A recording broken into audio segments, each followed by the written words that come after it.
सोलापूरची एकी बिघडवण्याचा प्रयत्न करू नका. प्रणिती शिंदे. भाजप जनतेला मूळ मुद्द्यापासून भरकवत आहे. रेठून खोटे बोलणे ही भाजपची परंपरा आहे. त्यांच्याकडे निवडणुकीला मुद्दा नाही. त्यांनी मागील 10 वर्षात काही केलेले नाही. त्यामुळे ते धर्माधर्मात तेढ निर्माण करण्याचा प्रयत्न करत आहे. आमच्या सोलापूरची एकी बिघडवण्याचा प्रयत्न करत आहेत, असा आरोप सोलापूर लोकसभा महाविकास आघाडीच्या उमेदवार प्रणिती शिंदे यांनी केला. मुद्द्याचे बोलाओ या मोहिमेअंतर्गत आज रविवार 21 एप्रिल 2024 अशोक चौक मधील बोल्ली मंगल कार्यालयात विडी कामगारांच्या प्रश्नासाठी कार्यक्रमाचे आयोजित करण्यात आले होते. या प्रसंगी प्रणिती शिंदे बोलत होत्या. प्रणिती पुढे म्हणाल्या, सोलापूर शहराला 8 दिवसाआड पाणी पुरवठा होत आहे. पाण्याचे नियोजन नाही. युवकांना रोजगार मिळत नाही. महागाई प्रचंड वाढली आहे. याचा सर्वाधिक त्रास हा महिलांना होत आहे. असे अनेक गंभीर प्रश्न असताना भाजप धार्मिक जातीजातीत तेढ निर्माण करण्याचा प्रयत्न करत आहे. तुम्ही कामाचे बोला, तुम्ही विकासाच्या मुद्द्याचे बोला, असेही प्रणिती म्हणाल्या. सोलापुरातील प्रश्नावरून मुद्द्याचे बोला हो हे अभियान राबवण्यात येत आहे. यात सोलापुरातील प्रश्नांवरून चर्चा व्हावी, ते मुद्दे सोडवले जावे, या मागचा या अभियानाचा उद्देश आहे. या अभियानाअंतर्गत आज विडी कामगारांचे प्रश्न, जनतेचे प्रश्न यांची वाचा फोडण्यात आली. या प्रसंगी मुद्द्याचे बोला हो हे रॅप सॉन्ग प्रणिती यांच्याकडून लॉन्च करण्यात आले. विडी कामगारांना आधी आठवड्याला रोख पगार मिळायचा. भाजप सरकारने नोटबंदी करून विडी कामगारांना जी रोख पगार मिळायची ती बंद केली. यात विडी कामगारांचे नुकसान झाले. त्यांना वारंवार बँकेत पैसे काढण्यासाठी हेलपाटे मारावे लागतायत.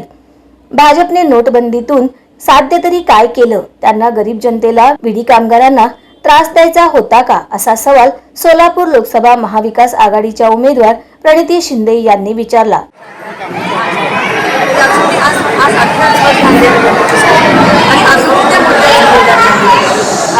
म्हणून आज विडी कामगारांच्या माध्यमातून, महिलांच्या माध्यमातून त्यांना काही प्रश्न विचारण्यामध्ये रस्त्याचे असतील, उद्योगाचे असतील, पाण्याचे असतील, आमच्या 10 वर्षात तुम्ही नेमकं काय केलं त्याच्यावर तुम्ही बोलत नाही.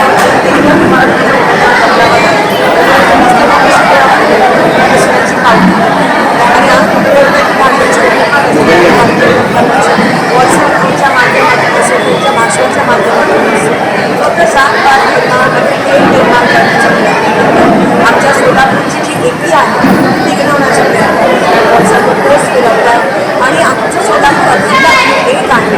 आम्ही कामाचं बोलतो. तुम्ही आम्हाला सांगा तुम्ही मागच्या 10 वर्षात काय केलं, पण त्याच्याबद्दल अजून उमेदवार बोलायचे. आणि म्हणून आज मुद्द्याचं बोलावं सगळे युवक आणि महिला जात आहे. मुद्द्याचं बोलावं, बाकी गोष्टी इलेक्शनमध्ये आणू नका. आणि जी कीड भाजपने लावली आपल्या देशाला, जात पात धर्माची कीड आणि लोकांची विभागणी करण्याची कीड, ती त्यांना आता त्यांची जागा दाखवणं करायची गरज आहे. लोकांना आता समाज लोक आणि विडी कामगार खास इतके त्रस्त आहेत. महिला त्रस्त आहेत, त्यांना रेशन दुकानात माल मिळत नाही. महिला त्रस्त आहेत, त्यांना भाजपने मागचे 2 वर्ष सोलापूर महानगरपालिकेची इलेक्शन घेतली नाही.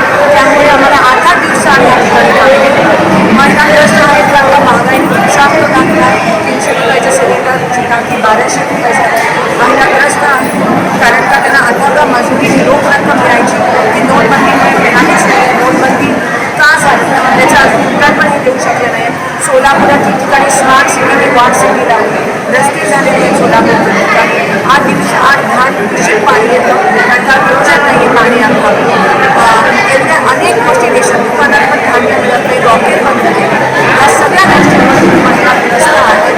आणि म्हणून म्हणलं असं म्हणतं की एवढं सगळं हे जे मी करते त्यांची परंपरा आहे की मोठं रेटून बोलतात आणि मग ते त्यांना मुद्दा मिळाला नाही इलेक्शनसाठी, कॅम्पेनिंगसाठी, तर मग ते धर्मातून एक निर्माण आणि भांडण निर्माण करण्याचा प्रयत्न करतात. मी तुम्हाला विनंती करते, तुम्हाला पण आव्हान करते की सोलापूरकरांसाठी आम्ही सगळे एक आहोत. आपण एवढ्या वर्षापासून आपण एक बाहेरून कोण येऊन आपल्यामध्येच काही निर्माण करण्याचा प्रयत्न, तुम्ही पण त्यांना खायला नका देऊ. आणि मुद्द्याचं बोला, या कॅम्पेनवर त्यांना सारखं मागच्या वेळेस रिक्षाच्या ठिकाणी त्यांनी या कॅम्पेनवर आणलं. आता विडी कामगार जे आहे त्यांना ट्रॅकवर आणण्याचा प्रयत्न करतात. सोलापूरकर आता बदलणार नाही, आम्हाला काम बघायचं आहे, बाकी सगळ्या गोष्टी. या प्रसंगी सोलापूर शहरातील मोठ्या प्रमाणात विडी कामगार महिला उपस्थित होत्या.